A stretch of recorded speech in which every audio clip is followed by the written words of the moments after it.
saya Fiorentina Felita Putri dari absen 14 kelas 12-1. Jadi, di kesempatan kali ini saya akan menjelaskan video tentang evolusi. Mau tahu kelengkapannya? Yuk!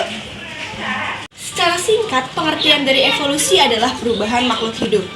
Nah, faktor dari evolusi itu ada dua. Yang pertama ada seleksi alam, jadi yang bisa menyesuaikan yang akan hidup. Yang kedua ada adaptasi. Adaptasi ini bisa karena suhu atau karena makanan. A few moments later.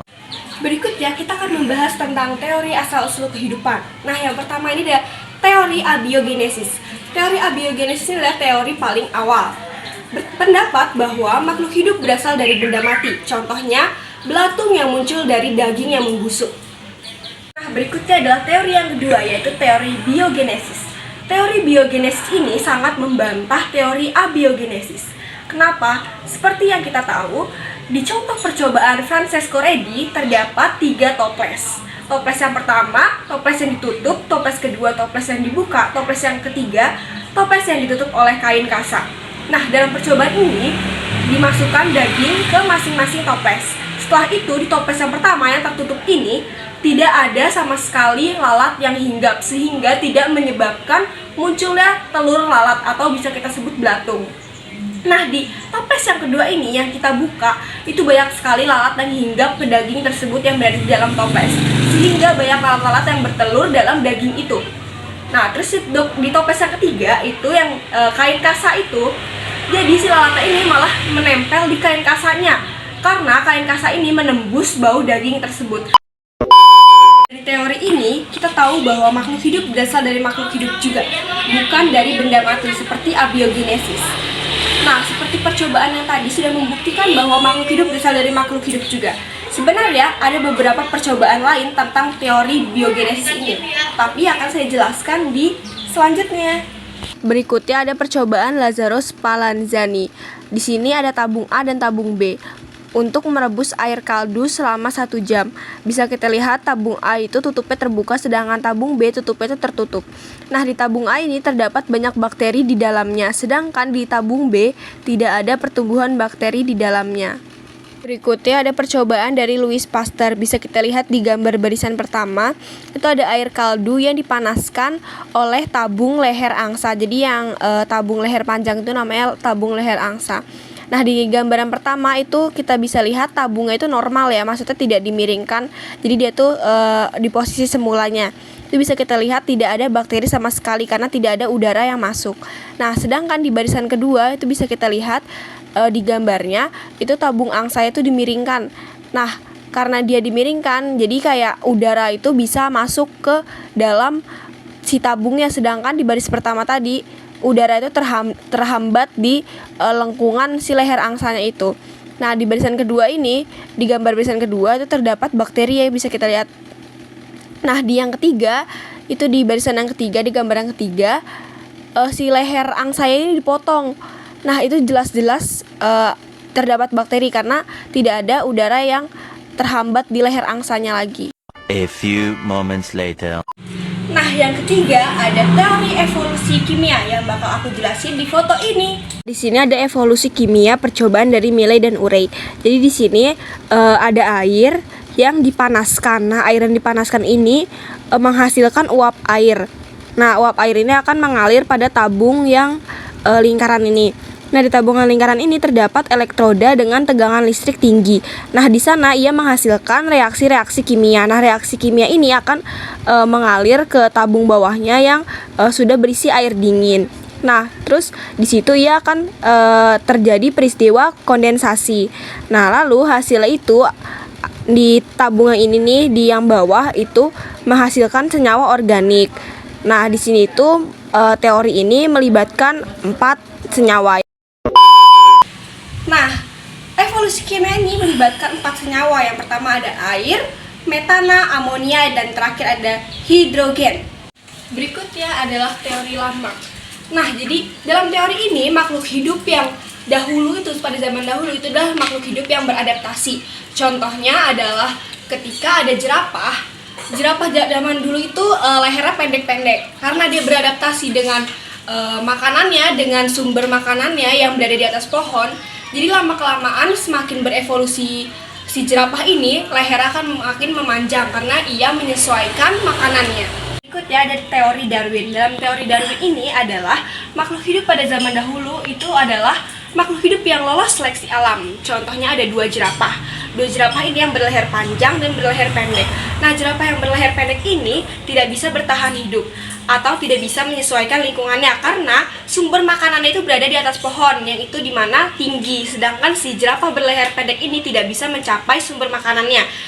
Jadi dia itu tidak lolos seleksi alam. Jadi dia akan punah, akan mati. A few moments later. Berikutnya adalah teori Weismann. Teori Weismann ini adalah perubahan sel-sel tubuh akibat pengaruh lingkungan tidak dapat diturunkan pada keturunannya. Contohnya adalah tikus berekor panjang yang dimana ekornya ini akan dipotong. Lalu ia akan mempunyai anak atau keturunan, tetapi anaknya ini tetap berekor panjang. Jadi sama seperti induknya pada semulanya. Berikut adalah mekanisme bukti evolusi. Yang pertama ada mutasi, yang kedua ada rekombinasi gen, ketiga ada mutasi, keempat ada genetic drift, yang kelima ada migrasi. Berikut penjelasannya. Mutasi adalah proses perubahan materi genetik suatu sel yang diwariskan kepada keturunannya, baik DNA ataupun RNA. Seleksi alam adalah proses makhluk hidup di dalam suatu lingkungan di mana yang cocok akan bertahan hidup, tetapi yang tidak cocok akan punah. Rekombinasi gen adalah proses pertukaran materi genetik antara organisme yang berbeda sehingga menghasilkan keturunan dengan kombinasi sifat yang berbeda. Migrasi adalah proses perpindahan lingkungan bagi makhluk hidup dari satu lingkungan ke lingkungan lainnya. Nah, ini juga dapat menyebabkan perubahan genetik dan evolusi spesies. Genetic drift adalah perubahan frekuensi alel dalam suatu populasi secara acak dari satu generasi ke generasi berikutnya. Berikut adalah bukti evolusi yaitu homologi tubuh. Nah, jadi homologi itu adalah ketika strukturnya sama tetapi fungsi kegunaannya berbeda. Contohnya adalah kerangka tangan manusia dan kerangka kaki kucing. Nah, kerangka manusia sama kerangka kaki kucing itu memiliki sama mempunyai ruas-ruas jari ada 5, tetapi kerangka kucing itu buat berjalan, sedangkan manusia tangannya itu buat mengambil, buat menyentuh barang. Jadi kegunaannya berbeda tetapi struktur tulangnya sama. Nah, sedangkan analogi itu kebalikannya. Analogi itu fungsinya sama tetapi strukturnya beda. Contohnya itu adalah tring. Di sini contohnya adalah sayap kupu-kupu dan sayap burung. Bisa kita ketahui sayap itu fungsinya sama untuk terbang. Nah, tetapi bisa kita lihat pada gambar struktur kedua sayap tersebut berbeda. Jadi ini tuh termasuk analogi karena fungsinya sama tetapi strukturnya berbeda. Nah, berikutnya adalah embriologi perbandingan. Embriologi perbandingan itu ketika dua makhluk hidup yang embrio itu sama tapi semakin dia bertumbuh atau berkembang itu mulai terlihat perbedaan-perbedaannya. Contohnya adalah manusia dan kelinci. Nah, embrio manusia dan kelinci kalau kita lihat di gambar itu tuh sama ya strukturnya hampir sama. Tetapi ketika sudah mulai berkembang itu tuh kelinci itu memiliki perbedaannya. Contohnya telinga dia lebih panjang dan lebar sedangkan manusia tidak. A few moments later. Berikutnya adalah bukti evolusi yaitu bagian sisa tubuh. Nah, contohnya itu adalah manusia. Nah, manusia ini dulu tuh mempunyai ekor. Kenapa? Karena dia masih satu nenek moyang, nenek moyang sama primata atau monyet dan lain sebagainya. Nah, dari dulu tuh, zaman dahulu tuh manusia itu mempunyai ekor, tapi karena tidak berfungsi atau tidak berguna, jadi lama-kelamaan seiring berjalannya evolusi, tulang ekor itu semakin memendek. Nah, jadi sekarang sisanya di zaman sekarang manusia hanya memiliki tulang ekor yang pendek, bukan ekor yang panjang. Nah, berikutnya adalah bukti evolusi yaitu variasi individu. Nah, variasi individu itu contohnya adalah ketika ada makhluk hidup. Contohnya ini adalah burung finch. Burung finch ini tinggal di suatu daerah. Nah, di daerah itu burung finch ini memakan serangga. Nah, sampai suatu saat dia bermigrasi ke suatu tempat yang berbeda. Nah, di satu tempat ini dia bertahan hidup dengan cara memakan biji-bijian. Nah, otomatis paruhnya itu menyesuaikan sumber daya makanannya. Jadi menyesuaikan, beradaptasi. Jadi dia tuh berbeda bentuknya. Nah ini tuh yang menyebabkan variasi individu. Nah berikutnya adalah perbandingan biokimia dan fisiologi seperti yang ada gambar di sini. Nanti bakal aku jelasin. Kita lihat di tabelnya itu ada spesies dan jumlah asam amino. Nah di spesiesnya itu di paling atas ada manusia dan gorila.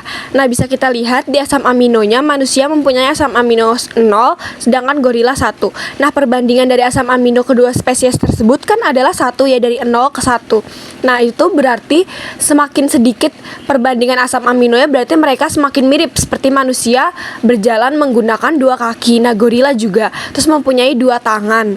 Nah itu mirip ya teman-teman, dan fungsinya juga hampir sama. Nah sedangkan manusia dan kodok ya, itu paling bawah ada kodok yang jumlah asam aminonya adalah 67. Nah itu tuh dari 0 ke 67 kan perbandingannya kan cukup banyak ya.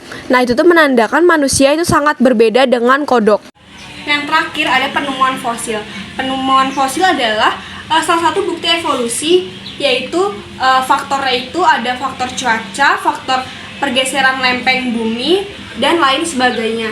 Nah bukti-bukti penemuan fosil dari bukti evolusi ini bakal aku jelasin di gambar ini. Nah bukti evolusi dari penemuan fosil ini, yang pertama kita ngambil contoh kuda ya. Nah pertama itu bisa kita lihat dari gambar kuda waktu zaman dahulu sama zaman sekarang tuh beda ya, jelas-jelas beda. Dulu tuh kuda tuh seukuran kucing, tapi sekarang sudah lebih besar. Nah yang pertama itu dari kuku ya, kalau bisa kita lihat dari struktur kuku tadi, yaitu kuda itu memiliki 5 ruas jari seperti manusia, tetapi karena seiring berjalannya waktu dan evolusi, jadi kuku-kukunya itu menyatu dan lebih kuat, tetapi tidak bisa mengambil atau meraba seperti manusia. Nah terus yang kedua ada dari kaki, tulang kaki yang tadinya kecil dan ringkih sekarang sudah lebih besar dan lebih kuat.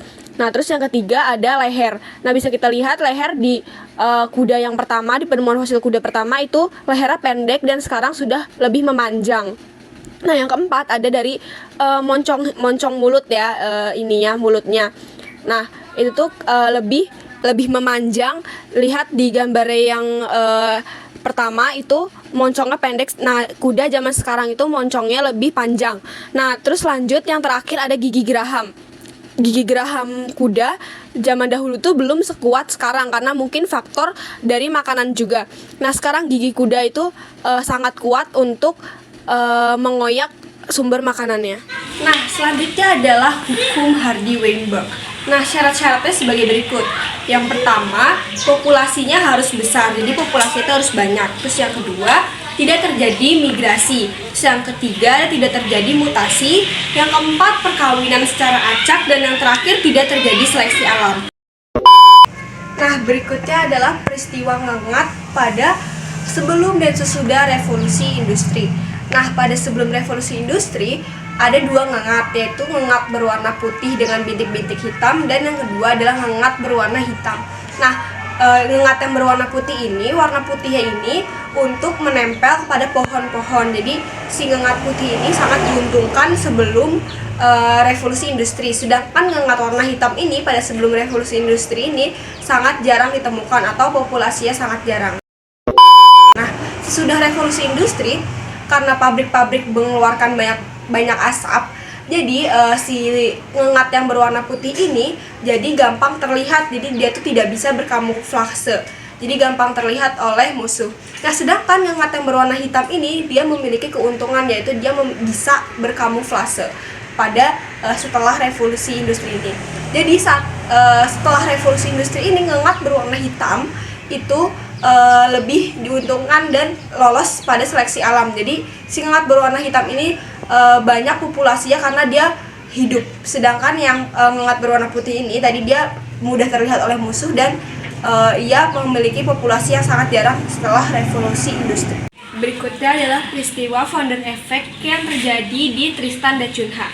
Jadi ada sekelompok orang Inggris yang mendirikan koloni di pulau terpencil Tristan da Cunha. Jadi seorang pendirinya itu menderita gen resesif, yaitu penyakit rinitis.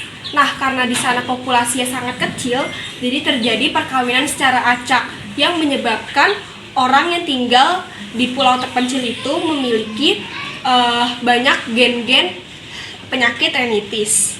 Berikutnya adalah pengertian dari bottleneck effect. Jadi itu adalah penurunan suatu populasi makhluk hidup secara drastis yang terjadi akibat contohnya itu pemburuan, bencana alam atau lingkungan yang ekstrim. Contohnya itu adalah seperti cheetah. Jadi cheetah itu zaman dulu itu mungkin mempunyai populasi yang sangat banyak, tetapi karena sekarang sudah terjadi pemburuan secara massal, jadi populasi cheetah pada zaman ini atau zaman sekarang itu memiliki populasi yang sedikit. Berikutnya adalah perbedaan dari geneflow dan genetic drift. Nah, geneflow ini terjadi karena migrasi suatu populasi dari satu pulau ke pulau lainnya. Nah, di geneflow ini populasinya itu besar.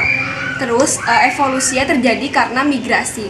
Sedangkan genetic drift itu evolusinya terjadi karena efek pendiri. Terus memiliki populasi yang sangat sedikit atau kecil. Dan si genetic drift ini itu tuh perkawinan secara acak.